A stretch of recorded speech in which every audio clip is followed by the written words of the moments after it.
अपने शहर की लेटेस्ट खबरों के लिए चैनल को सब्सक्राइब करें और बेल आइकन को दबाएं।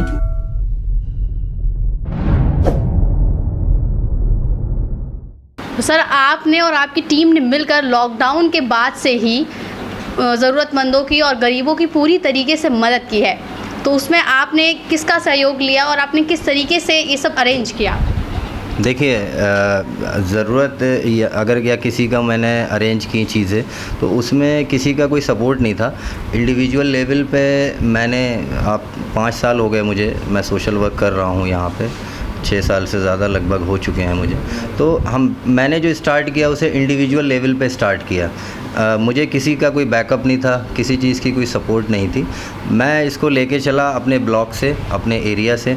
मुझे लगा कि मेरे आसपास जितने भी लोग रहते हैं, जो भी मैं कर सकता हूँ उनके लिए बेहतर वो मैंने किया, चाहे वो एजुकेशन में हो बच्चों की, या खाने पीने से लेके हो, या मेडिकल से रिलेटेड चीज़ें हैं, उनको लेके मैंने यहाँ से शुरुआत की और आज मैं यहाँ तक पहुँचा हूँ। और मैं थैंक करना चाहूँगा सैयद तारिक अनवर साहब का, जो ऑल इंडिया उलमा बोर्ड में नेशनल प्रेसिडेंट हैं। इन्होंने मुझे इस लायक समझा कि मुझे यहाँ स्टेट यूथ विंग का इन्होंने स्टेट का प्रेसिडेंट इन्होंने मुझे नॉमिनेट किया, और मैं इस काम को बखूबी निभा रहा हूँ और आगे भी निभाता रहूँगा।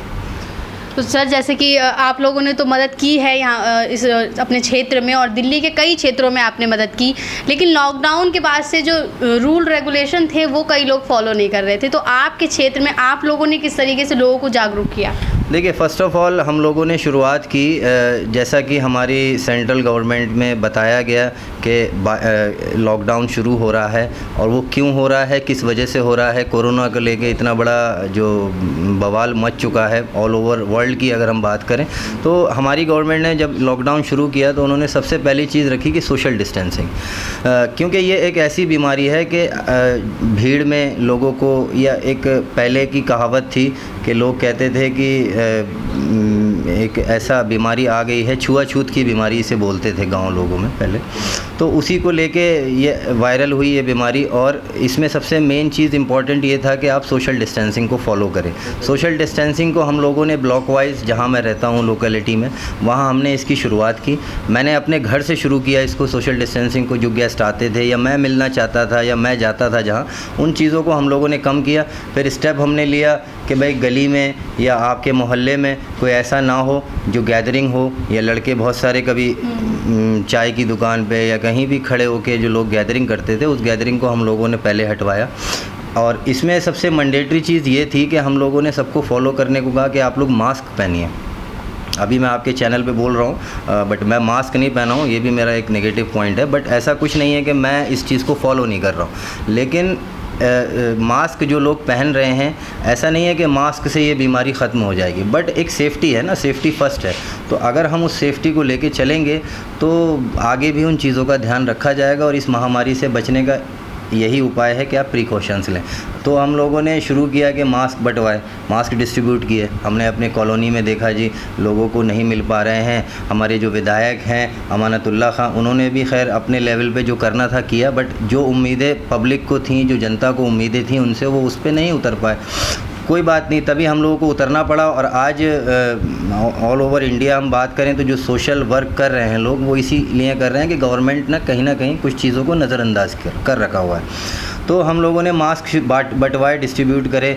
उसके बाद हमने देखा कि हम क्या कर सकते हैं इसको टेस्ट को लेके। अगर कोई बीमार है तो हमने उसके भी कैंप लगवाए अपने एरिया में, जहां हमारी लोग रहते हैं, वहां पे हमने कैंप में उनकी टेस्टिंग करवाई, जहां तक पॉसिबल हो सकता था हमने किया। कहीं किसी को राशन की ज़रूरत है तो राशन प्रोवाइड कराया, कहीं किसी मेडिकल अनफिट है उसको हमने हॉस्पिटलाइज़ करवाया बहुत सारे लोगों को। एजुकेशन से अगर हम बात करें, एजुकेशन लेवल पे, तो इस कोरोना पीरियड में, लॉकडाउन में स्कूल्स वगैरह, कुछ ऑफिसेज़ वगैरह तो कुछ ओपन था नहीं, लेकिन उसके बावजूद भी कुछ ऑनलाइन क्लासेस जो आज चल रही हैं एजुकेशन को लेके, हमने उन लोगों की फ़ीस, बच्चों की फ़ीस जो नहीं दे पा रहे हैं, जो कुछ प्राइवेट सेक्टर्स में जॉब करते हैं लोग, उनकी सैलरीज़ नहीं आ पाई, तो उनके इश्यूज़ थे, हम लोगों ने इसको सॉर्ट आउट किया।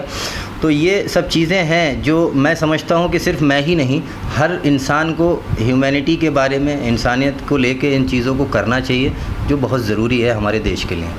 तो अब तो लॉकडाउन खुल गया है, कई नियम लागू हो गए हैं, लेकिन अनलॉक का पहला चरण है वो शुरू हो गया है, वही चरण चल रहा है। तो इस वक्त आपकी टीम और जो आप लोग हैं वो किस तरीके से लोगों की मदद अभी भी कर रहे हैं और आगे फ्यूचर में क्या उनके लिए प्लान कर रखा है आपने? देखिए, अनलॉक 1 की अगर हम बात करें तो जैसा कि रूल्स एंड रेगुलेशंस गवर्नमेंट ने गाइडलाइंस में दिए हैं, सेंट्रल गवर्नमेंट ने, हम उस चीज़ को फॉलो कर रहे हैं। इनिशियली पहले हम लोग फॉलो कर रहे हैं, अगर हम लोग फॉलो नहीं करेंगे तो फिर आगे लोगों को क्या बता पाएंगे। तो हम लोग उस चीज़ों को फॉलो कर रहे हैं। जैसा जैसा गवर्नमेंट की गाइडलाइंस पे आ रहा है तो हम जो हमारी आवाम है वो भी इस चीज़ को देखते हुए उन चीज़ों को फॉलो कर रही है और आगे भी हम इस चीज़ को कंटिन्यू करेंगे। ऐसा नहीं है कि अभी लॉकडाउन है और अभी कोरोना है तो हमने सोशल वर्क शुरू कर दिया, ऐसा कुछ नहीं है।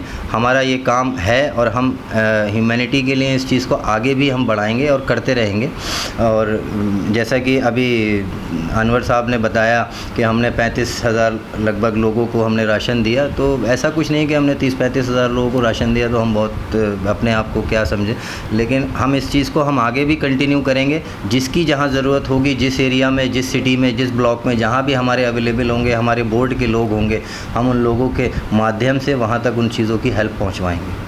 जी, बहुत बहुत शुक्रिया सर आपका। तो सर ने जिस तरीके से बताया है कि लॉकडाउन में ही नहीं, लॉकडाउन के बाद भी, कोरोना ख़त्म होने के बाद भी वो इसी तरीके से लोगों की, ज़रूरतमंद लोगों की, गरीबों की मदद करते रहेंगे। ऐसी और तमाम खबरों के लिए आप जुड़े रहिए ओंकार 24/7 के साथ। धन्यवाद।